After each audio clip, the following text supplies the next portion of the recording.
Assalamualaikum warahmatullahi wabarakatuh.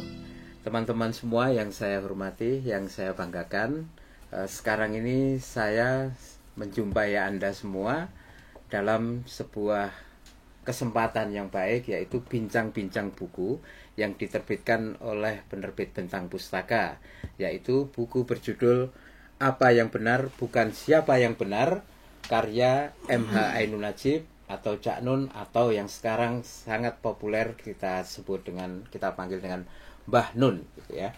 Jadi ini buku diterbitkan Bentang Pustaka menyusul ya buku yang 2 bulan lalu juga sudah terbit, karya Mbah Nun, yaitu Lockdown 309 tahun. Jadi di masa-masa pandemi ini beliau sangat produktif menulis buku.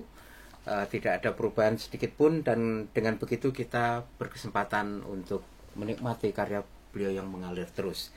Salah satunya adalah yang terbaru ini, Apa yang Benar Bukan Siapa yang Benar.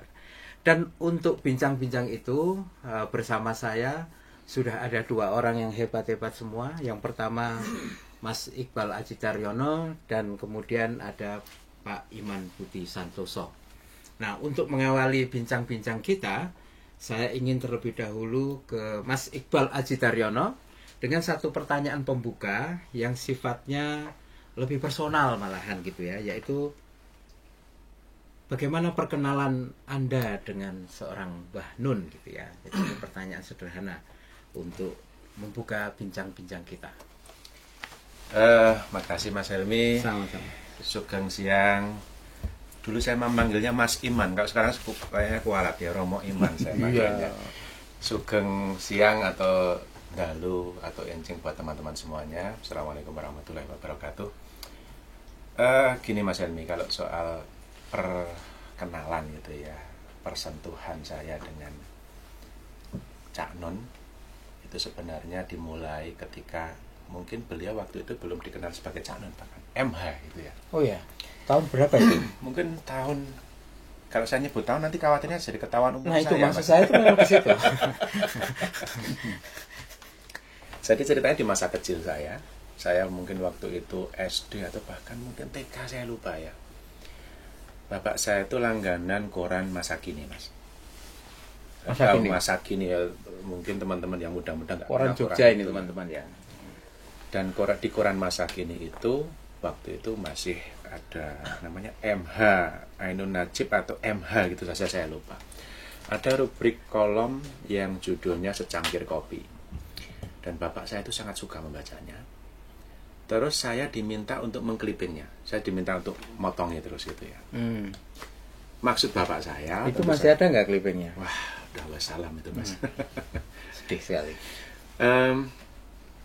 Saya diminta untuk motongi, saya ingat saya masukkan ke dalam map itu ya, map cap seriti itu ya. Oh, ya Allah, sudah. Tapi sudah so yesterday banget. Oh iya. Tulis tua. Mesti bukunya cap King Kong gitu ya. Terus saya ingat cukup lama saya, dan cukup banyak juga potongan-potongan itu, sampai kemudian bapak saya bilang, mbok ora mung diketoki gitu, mbok ora mung dipotongi, tapi ya diwoco gitu. Cuma kan ya namanya anak kecil, belum nyambung gitu ya. Cuma saya tahu dari situ bahwa bapak saya sangat menyukai tulisan-tulisan MH waktu itu gitu. Sampai kemudian cukup lama ya kami tidak bersentuhan dengan Masa Kini, sudah bubar waktu itu. Terus mungkin ya belasan tahun kemudian Cak Nun moncer di hari-hari menjelang reformasi gitu, di banyak forum di Jogja, di UGM, dimanapun. Saya pernah ingat saya datang di kampus Fakultas Pertanian itu, beliau masih kelihatan sangat muda, dan saya masih SMA. Saya ikut datang ke sana, dan di sana juga merasakan bahwa memang beliau ini seorang penguasa forum yang luar biasa gitu. Jadi mau berapa ribu orang kalau Cak Nun yang bicara itu ya semuanya diam gitu. Dan itu sesuatu yang saya nggak tahu bagaimana lalakunya itu. Nah, terus kemudian tentu saja setelah saya mulai belajar membaca ya, saya membaca cukup terlambat. Itu saya mulai bersentuhan dengan buku ya. Saya ingat saya baca Selilit Sang Kiai gitu kan. Saya membaca ini tulisan-tulisan yang saya kira waktu itu agak dekat-dekat dengan tulisan model Pak Kayam itu. Sangat obrolan, sangat Jawa, celetukan-celetukan yang mungkin sangat nyambung dengan bawah sadar saya sebagai orang Jawa, khususnya orang Jogja. Dan ya hal-hal yang sederhana yang memang akhirnya mungkin sampai sekarang membentuk selera bacaan saya juga gitu. Terus kalau itu kan bacaan ya, tentu saja secara umum perkenalan itu perkenalan dengan bacaan. Tapi kalau perkenalan fisik, jumpa fisik itu ya tentu saja di forum Mojopat gitu. Karena rumah orang tua saya juga cuma mungkin 10 menit dari sana gitu. Jadi saya waktu itu berkali-kali datang ke Mojopat, saya melihat bagaimana. Tahun berapa itu? Jangan bilang tahun, nanti dilacak lagi umurnya. Ya. Ingatannya kuat. Tidak kenal. Saya ingat sekali mulai ya, di Mojopat itu mulai yang jalan di tengah itu kosong itu sampai sekarang itu orang jalan aja harus miring-miring gitu. Saking setiap bulannya itu bertambah terus ya orang hadirinnya gitu. Terus kemudian tahun 2013 sampai 2018 Mas, saya sebagai seorang suami yang soleh menemani istri sekolah itu, Masya Allah gitu ya. Menemani istri sekolah di Australia, dan kami di sana kelompok pengajian lah gitu di Australia itu suka nyolek-nyolek lah beberapa mungkin sesepuh dari Indonesia gitu ya. Terus ada salah satu tokoh sentral kami namanya Bu Adik, Teh Adik itu yang dulu sempat juga dipanggil ke Ma'iyah ya. Pernah datang ke Mojopat beliau. Itu pernah dengan gaya beliau yang sangat begitu gitu ya. Saya ingat itu beliau kalau menggambarkan gitu, Cak Nun, datanglah ke Perth, kota kami Perth ya. Tapi kami nggak bisa ngasih apa-apa ini Cak Nun gitu kan. Terus akhirnya beliau Cak Nun langsung mengiyakan dan menyingkirkan sekian puluh undangan yang lain. Saya ingat sekali betapa waktu itu juga kami merasa sangat dramatis ya suasana hari-hari itu. Terus kemudian kami akhirnya berinteraksi secara sangat intensif dalam hari-hari beliau di sana, mungkin semingguan gitu dan hampir tiap hari. Dan kami nongkrong juga dari sore sampai menjelang subuh, ngobrol segala macam gitu kan. Terus ya bahkan saya pernah sampai duduk ngerokok berdua gitu sama beliau. Saya nanya hal-hal yang mungkin selama ini banyak diributkan di media gitu ya. Sebenarnya gimana? Nuwun sewu boleh tanya gitu. Sampai akhirnya saya tahu bahwa memang banyak sekali media atau mungkin orang-orang yang mungkin tidak kenal secara personal dengan beliau itu yang ya banyak ngawurnya gitu ya. Hanya kadang-kadang karena memang tidak ngobrol dulu atau tidak kenal dulu atau tidak bersentuhan dulu gitu aja.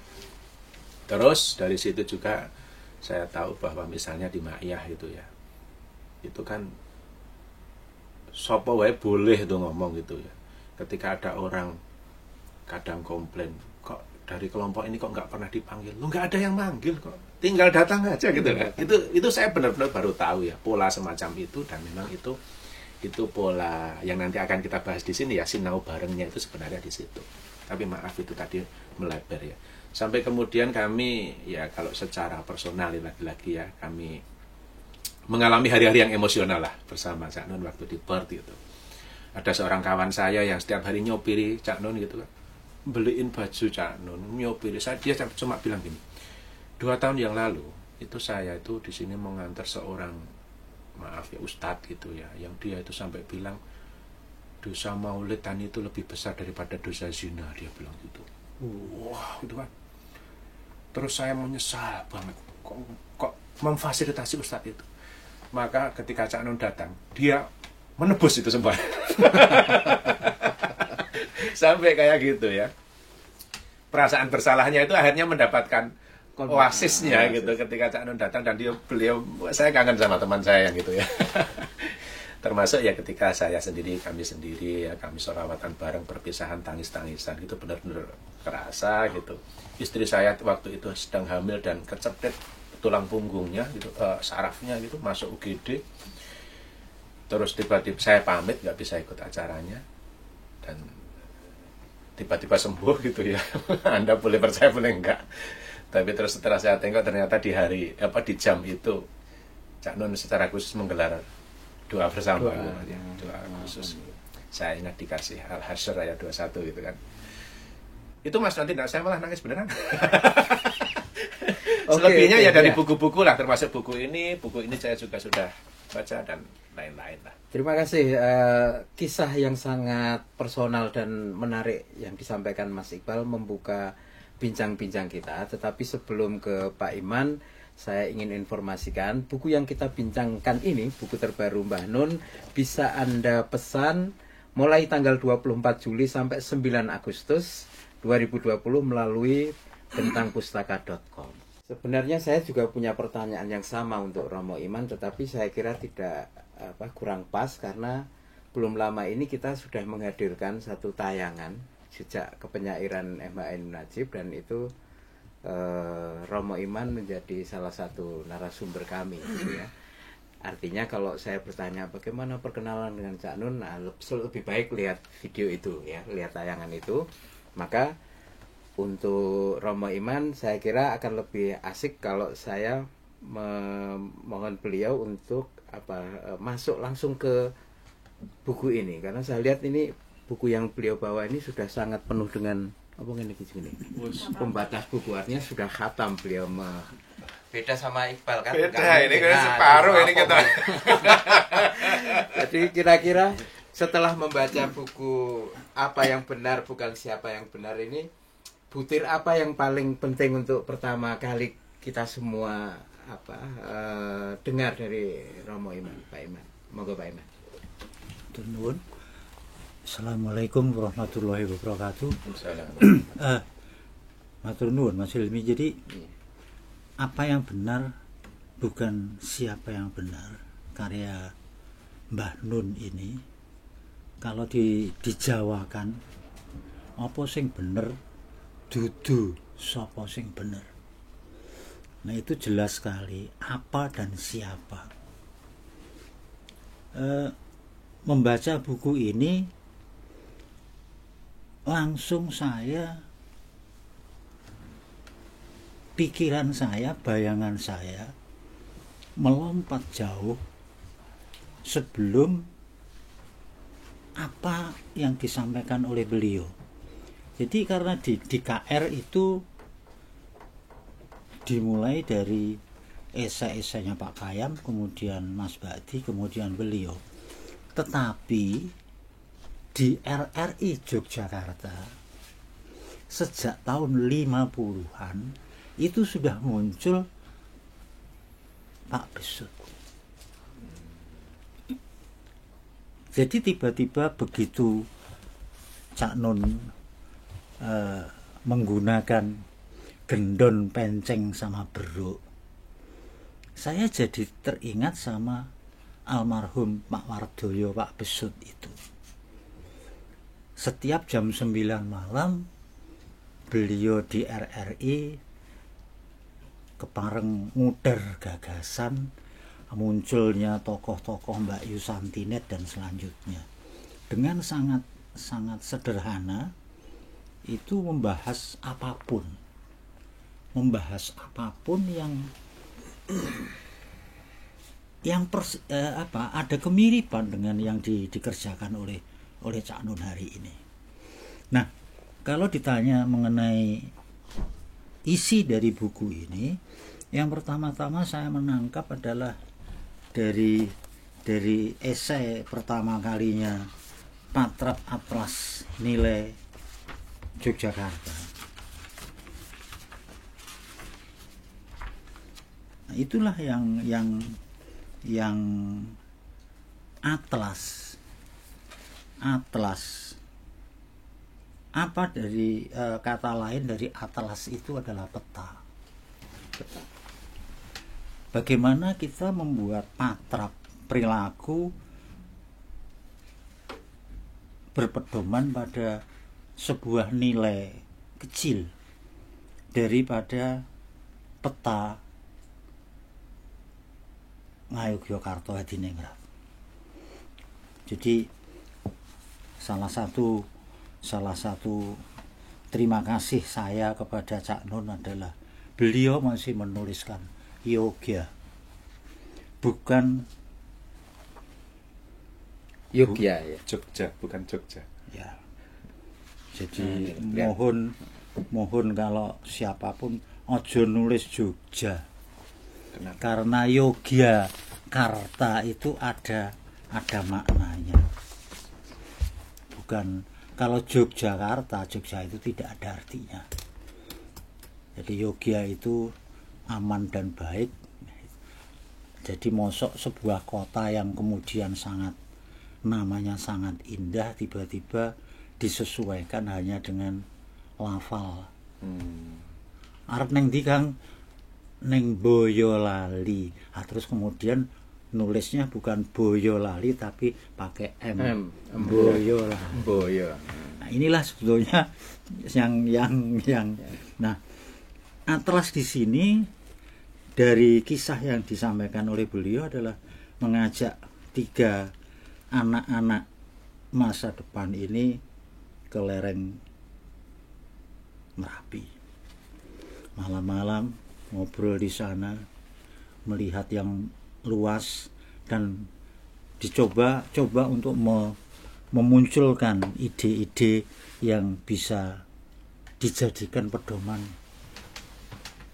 patrap atau tingkah laku itu. Tetapi ada kebingungan dari Gendon, Penceng dan Beruk. Wajar karena di dalam kerangka sudut pandangnya itu belum bisa memahami apa yang disampaikan oleh Cak Nun. Dari patrap di sini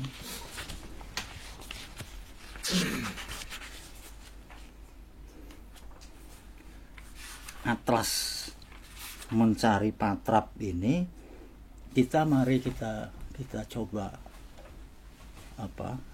bayangkan mengapa mata kita 2. Padahal kalau kita mau melihat sesuatu yang lurus, itu mesti harus mata kita pincingkan salah satu.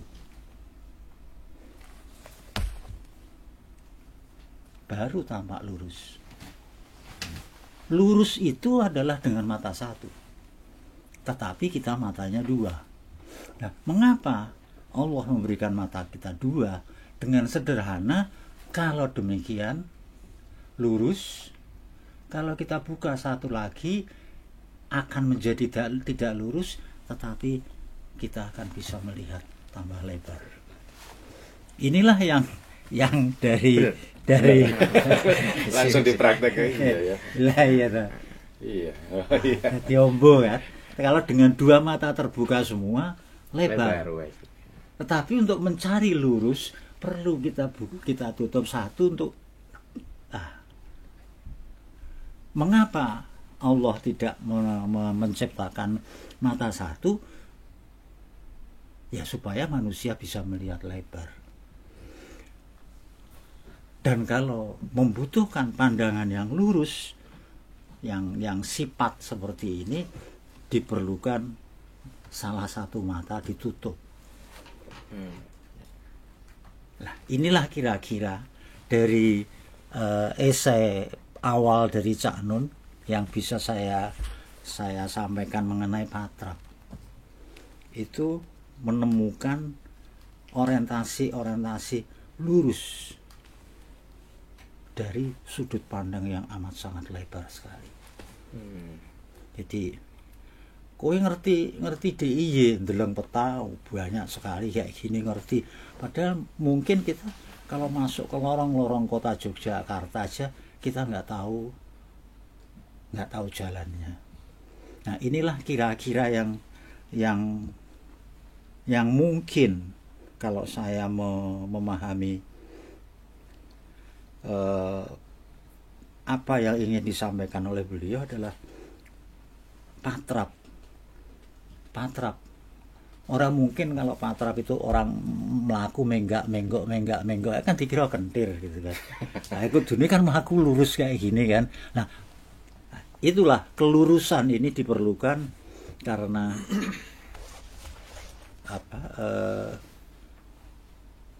meskipun kita sudah melihat sesuatu yang luas, tetapi kemudian kita bisa milih untuk jalur yang harus kita lalui. Patrap itu kalau bahasa Indonesianya apa? Ada nggak? Perilaku. Oh, perilaku. Oh, malah perilaku. Bukan Iya. tata cara gitu, bukan? Bukan. Perilaku. Artinya apa perilaku itu, Pak? Perilaku adalah apa yang kita lakukan. Perilaku adalah apa sing kayak misalkan saya dari rumah, dari Dipo Minatan arep neng Kadipiro. Kadipiro. Akan mencari jalan yang paling pendek. Oh, Padahal iso lewat. ya muter mana dulu gitu, Ge. Nah, tetapi itu kan hanya menjadi wacana. Saka wates nek neng Yogya, terus kemudian jalannya itu ono masalah ora iso nganu, harusnya lewat mana? Nah, di situ banyak orang-orang yang gagap. Padahal kan sudah ada 1000 jalan ke Roma. Arep neng Yogya saka wates itu iso lewat Jakarta dong. Saka Jakarta mubeng Semarang terus sungai ya iso kan. Tapi kan nggak efektif. Oh, berarti di dalam kata perilaku atau yang sinonimnya tadi patrap itu Iya. bukan sekedar perilaku ya, bukan Iya. sekedar tindakan, tapi tindakan yang sudah Terukur. berdasarkan acuan atau Iya. apa gitu ya, jadi bukan Iya. makna yang umum. Nah ini tadi kan patrap itu dalam tulisan Mbah Nun itu dalam kaitannya dengan Jogja gitu. Kalau ditarik gitu dalam konteks Jogja itu patrap atau perilaku tentang Jogja itu apa kira-kira? Mas Iqbal mungkin juga bisa memberikan tanggapan karena beliau berdua ini juga orang Jogja. Gitu. Saya dulu. Oh monggo, nggih. Oh. Ya. Mungkin kalau saya mana dulu ya Mas. Saya berangkat karena bagaimanapun ini videonya tentang saya harus Boleh ya? tunjukin buku ini. Kalau yang paling berkesan buat saya ya dari sekilas bacaan, saya melihat satu spirit di sini itu selain patrap. Memang itu soal kata patrap itu cukup melekat di kepala saya, meskipun saya baru tahu bahwa artinya adalah perilaku yang sama, saya terukur. juga baru tahu. Dan saya tidak yakin juga apakah itu benar-benar arti atau padanan minimalis, karena biasanya kan kalau dalam istilah-istilah Jawa itu seringkali ada ada banyak sekali hal yang tidak bisa dijelaskan dalam bahasa lain gitu. Nanti kalau Roma Iman menjelaskan sebenarnya kalau tentang patrap aja bisa sampai pagi itu sambil rokokan dulu. Kalau di Dipo Winatan kayak gitu biasanya bicara satu kata bisa sampai ke panjang sekali. Nah, kalau yang saya lihat di sini selain soal patrap itu ada satu spirit di sini, yaitu sinau bareng. Ketika ada satu tulisan yang spiritnya saya kira bisa cukup konsisten muncul di banyak tulisan yang lain gitu ya. Iya. Sinau bareng itu adalah sesuatu yang tidak sesederhana belajar bersama gitu Mas. Tapi di situ juga ada patrapnya gitu. Patrapnya apa? Yaitu satu, saya nggak tahu apakah ini patrap atau bukan ya. Tapi ketika orang berangkat untuk sinau bareng, itu mereka sudah punya satu bekal, yaitu perasaan andap asor gitu. Yeah. Wong niat sinau bareng, belajar bersama, kalau dia sudah merasa tahu, orang tidak akan sinau bareng. Itu kalau ibaratnya gini, ngomong Jogja lah, langsung lompat Jogja. Banyak orang dari luar daerah, dari luar Jawa dan sebagainya, ke Jogja itu rata-rata kan belajar. Yeah. Kalau mereka niat belajar, itu sudah berangkat dari satu pemahaman bahwa diri mereka perlu belajar, gitu kan. Itu sangat beda ketika aku neng Yogyo arep mulang, beda kan. Dia artinya sudah memposisikan diri tahu. Tapi orang-orang itu atau banyak teman saya nggak tahu teman-teman yang lain dari mana gitu ya.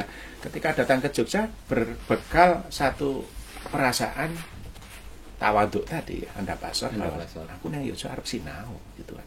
Nah, proses sinau bareng ini, situasi dan mungkin juga iklim lah gitu ya. Iklim sinau bareng itu sangat muncul dalam perbincangan antara Simbah dan ketika cucunya ini, Gendon, Penceng dan siapa tadi? Bro. Beruk gitu ya. Karena posisi simbah di situ meskipun sebagai simbah, si simbah itu beliau ini ya, kan kita tidak bisa menyebut ini Cak Nun ya, simbah di sini Simbah, gitu ya. Oh, sebagai itu figur. simbah di sini tidak terus memposisikan diri juga sebagai pihak otoritatif yang otoriter gitu, tidak juga. Karena ketiga cucu itu pun juga merupakan sumber-sumber kebenaran, katakanlah begitu. Setiap kali ada celetukan, lalu simbah juga kadang-kala juga melihatnya sebagai satu insight yang penuh kewaskitaan dan sebagainya, gitu-gitulah. Nah, ketika proses sinau bareng itu, saya kira hanya bisa juga dijalankan ketika orang tahu patrapnya gitu kan, perilaku yang terukurnya. Orang sinau bareng, orang belajar bersama, kalau mereka sudah berangkat tadi ya, satu dengan kesombongan, yang kedua dengan terkait judul, dengan perasaan dia merasa sudah benar atau pasti benar, maka dia tidak akan bisa berangkat menuju satu situasi atau atmosfer belajar bersama itu. Meskipun kalau sinau bareng kok diterjemahkan sebagai belajar bersama itu kayak jadi profan gitu, enggak. Yeah. Sinau bareng itu sesuatu yang lebih lebih jeru gitu Mas ya. Itu kalau kesan saya soal buku ini di situnya Mas. Oke. Buku ini judulnya Apa yang Benar Bukan Siapa yang Benar, dan itu bukan salah satu judul dari esai-esai ini. Yeah. Jadi ini kita perlu apresiasi benar untuk teman-teman redaksi Bentang yang menemukan benang merah dari keseluruhan esai itu dan coba diangkat sebagai judul. Biasanya kalau judul-judul buku ini kan ngambil salah satu dari esai itu, tetapi teman-teman Bentang menyatakan ini kuat sebagai spirit dari buku ini, benang merah, dan mereka memunculkan Apa yang Benar Bukan Siapa yang Benar sebagai judulnya. Nah, seperti yang Mas Iqbal tadi bilang, bahwa sosok atau figur simbah di dalam buku ini sosok yang tidak menampilkan dirinya sebagai pemegang monopoli kebenaran atau otoritas tunggal dan yang sejenis, melainkan secara egaliter bareng-bareng mencari tahu, mencari hal-hal yang perlu bersama-sama diketahui. Dan di luar yang tadi Mas Iqbal ceritakan mengenai sinau bareng yang dalam tanda petik diatmosferkan oleh simbah ini, saya ingin tahu lebih dalam, karena simbah ini kan terminologi Jawa ini. Bagaimana menurut Pak Iman sosok simbah itu kalau di dalam kehidupan orang Jawa terhadap cucu-cucunya? Ini mungkin kita perlu memperkaya pengetahuan kita tentang simbah, karena mungkin Mas Iqbal dan saya yang relatif seusia ini mungkin simbah adalah simbah, tapi sesungguhnya simbah itu punya makna yang lebih dalam, saya kira. Nah, ini kita perlu tanya lebih jauh pada Pak Iman. Pripun, Pak? Monggo. Simbah itu adalah pada posisi yang kalau kaitannya dengan cucu itu terjadi hal yang aneh. Kalau misalkan anak kita ngetung ke tangan, Pak, orang duit Pak, itu simbah kan dengan enteng golek dhewe. Tapi nek putune, Mbah, hitungnya duit kayak gitu, mesti akan diberi. Di anak-anak ke. Iya, di anak-anak nih sudah nek orang ngono jenenge dudu simbah. Jadi itu menjadi tradisi batin seorang simbah. Nah, secara pribadi saya sendiri dibesarkan oleh orang yang bernama simbah itu sendiri. Jadi nyaris orang tua tidak terlampau campur tangan. Nah, simbah inilah. Nah, inilah yang ingin saya sampaikan dalam kasus buku ini. Apa sing bener, dudu sapa sing bener. Saya sudah mendengarkan kalimat menarik ini kalau saya menganggap iku ki janjane puisi. Apa sing bener dudu sapa sing bener. Karena sapa itu penyebutan arah tujuan yang diarah adalah manusia. Manusia punya pendapat, punya pikiran, punya kepentingan, punya kemauan ora karu-karuan. Sing bener. Nah, jadi dulu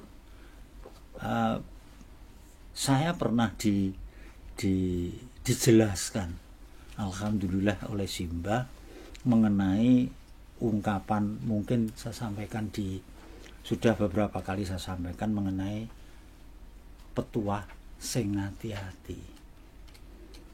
Jadi kalau anak cucu siapapun arep pamit, arep bali apa arep lunga ning ndi, Simbah mesti meling sing hati-hati. Sing hati-hati itu diucapkan seperti bukan titik. Sing hati-hati kan titik. Tetapi sing hati-hati itu seperti mengambang. Nah, itulah kemudian dulu Simbah menjelaskan wong-wong Jawa kuwi sok ngilangi tembung. Kowe kudu hati-hati. Besok nek wis gedhe tuwa kowe kudu iso ngonceki kuwi mau.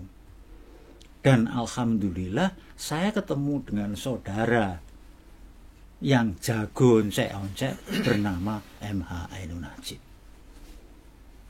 Jadi salah satu kekuatan beliau itu jago di dalam oncek-oncek. Nah, itu jadi sing hati-hati. Nah, waktu itu saya tanya lah, terus piye Mbah? Sing hati-hati, jalaran kesandung ing rata, kebentus ing tawang, dalane ora mung siji. Lho. Kesandung ing rata iki piye? Lah iya, kowe nek mlaku ning nggon rata kuwi iso kesandung apa ora? Ya ora to, Mbak. Iso. Kesandung piye? Ah, kesandung sikilmu dhewe. Kesandung langkah kaki kita sendiri. Kebentuk sing tawang ketatap langit iki piye? Lah ya kegeden angen-angen to, Le. Oh. Nah, terus itu tadi sandung ngerotok kebentuk sing dalem sih becik bisa bener durung mesti bener. Saya lupa pasnya. Beliau mengutip itu. Bener durung mesti bener. Okay. Jadi yang dia kejar, yang Cak Nun kejar, Simbah kejar, Simbah Ainun Najib kejar, itu dudu bener. Tetapi bener. Ya. Karena bener kuwi mesti bener. Nek bener urung mesti bener. Menyajikan wedang kuwebak, mencep, panase mekakat kayak gitu. Engko nek tamune selandang Bali piye? Nek ngombe. Ah. Bener menyajikan suguhan itu, tapi kan kurang bener. Bener durung mesti bener, salah burung mesti kalah. Becik bisa kuwalik. Jadi ada apa? Judul ini sangat meskipun tidak terdapat di dalam judul dari esai dari Mbah Nun, saya sangat setuju karena apa? Padha karo kalau ada tikus masuk ke kamar ini, terus kemudian kita kejar-kejar, kita usir untuk keluar, itu kan berarti menganggap tikus itu salah. Padahal tikus kuwi mungkin kesasar. Yang harusnya gampangane cara mengusirnya, lampune dipateni, lawange dibuka, tikusnya metu dhewe. Itu kira-kira inti-inti daripada yang disampaikan Sanur. Apa yang benar? Dudu sapa sing bener. Jadi kalau misalkan di sini ada diletakkan 3 buah gelas, di situ ada 3 buah kaktus, kuwi kan bener. Ya. Ora pindah diri. Kalau misalkan ada biji rambutan jatuh di halaman terus tukul neng kono bener. Nah, benar di sini ternyata saya memprediksinya kembali kepada Allah. Oh. Baik di kuping loro, sikil loro, nek sikil mung siji terus piye? Iso nyolot-nyolot gini kaya manuk gereja, tetapi nek dinggo nek kira-kira kecocokri lumpuh. Jadi apa yang benar bukan siapa. Siapa ini jelas menungso.